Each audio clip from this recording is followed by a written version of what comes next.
ဒီပရွက်စိတ်တွေကတကယ်ကိုကြောက်စရာကောင်းလို့ပါတယ်ပက်ပီကခဏလောက်ဆက်စုပြီးတွားကြည့်မိုံတင်ရှိသေးတယ်ပရွက်စိတ်တွေကသူ့အိမ်ကိုချက်ချင်းပဲပြစ်မှတ်ထားပြီးဥတီလာကြတော့တာပါပဲတကားပိတ်ထားရင်အထဲမဝင်နိုင်တော့ဘူးလို့သူထင်ခဲ့တာပဲဟုတ်မလဲပရွက်စိတ်တွေကခောက်ခနဲဆိုတကားတစ်ခုလုံးကိုစားပစ်လိုက်ပြီးအိမ်ထဲကိုတန်တန်မတ်မတ်ချီတက်လာကြပါတယ်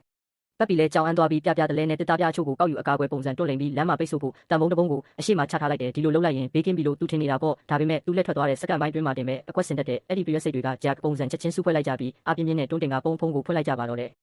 အဲ့ဒီအချိန်မှာဘာမှမသိသေးတဲ့ပက်ပီကတော့တစ်သားတကားကိုပြင်ဖို့အလုပ်ရှုပ်နေတာပေါ့နောက်တစ်စက္ကန့်မှာပဲသူ့ရဲ့ခြံစည်းရိုးကလျှက်စီးလက်တယ်လို့အချိန်ဟုန်နဲ့ဖြက်စီးခံလိုက်ရပါတယ်သူတတိထားမိတဲ့အချိန်မှာတော့အားလုံးကနောက်ကျသွားခဲ့ပါပြီဒါတင်ပဲလားဆိုတော့မဟုတ်သေးပါဘူးပရွက်စိတ်တွေကလက်မလျှော့ကြသေးပဲပက်ပီရဲ့အိမ်ဘက်ကိုတန်တန်မတ်မတ်ဥတီသွားကြပြန်ပါတယ်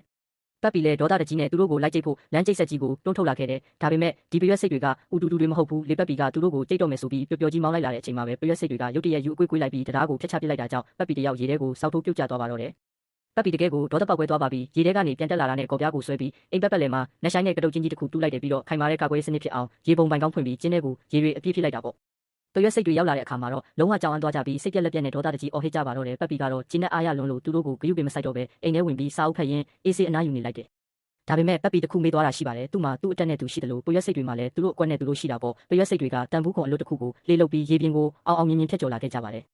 ပက်ပီနွားနို့တစ်ခွက်ကိုအရသာရှိတောက်မလို့လုံနေတုံးတင်ရှိသေးတယ်သူရှိကစပွဲကြီးကကျွတ်ခတ်နဲ့အကိုက်ခံလိုက်ရပါပြီဒါကအစပြိုးယုံပဲရှိသေးတာပါနောက်ပြီးတော့ပရိဘောဂတွေကိုဖျက်ဆီးကြတယ်သူထိုင်နေတဲ့ကလထိုင်တော်မလွတ်ခဲ့ပါဘူးအဲ့ဒီနောက်မှာတော့နေရံတွေကိုပါစပြီးကိုက်ခဲကြတော့တာပါပဲတစ်စက္ကန့်မပြည့်တဲ့အချိန်ပိုင်းတွင်းမှာတင်အိမ်တအိမ်လုံးကဘာမှမကြံတော့ပဲရေချိုးကန်လိုမျိုးတန်းတဲ့ပစ္စည်းအချို့ပဲကြံပါတော့တယ်အခုလိုပျော်ရွှင်ကျင်နေကြတဲ့ပရွက်စိတ်တွေကိုကြည့်ပြီးပက်ပီဒေါသအလိမ့်လိမ့်ထွက်လာခဲ့ပါပြီသူကဟင်းနုနယ်ရွက်ကိုချက်ချင်းထုတ်ပြီးစားပစ်လိုက်တဲ့ခွန်အားတွေတားမနိုင်စီမရထွက်ပေါ်လာတာနဲ့အတူအလွန်ကြီးမားတဲ့တံမဏိပြားအပုံကြီးကိုမလာပြီးခဏလေးတွင်းမှာတင်ဘလို့မှဖျက်ဆီးလို့မရတဲ့တံမဏိအင်ကြီးတစ်လုံးစောက်လိုက်ပါတော့တယ်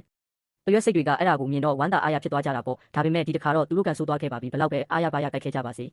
နောက်ဆုံးကောင်းတွေပါမူးနောက်ပြီးရီဝေလာတဲ့အထိကြိုက်ကြပေမဲ့တံမဏိအင်ကြီးကတော့တလက်မတောင်မရွေ့ဘာမှမဖြစ်ပဲကြက်ကြက်ခံနေပါတော့တယ်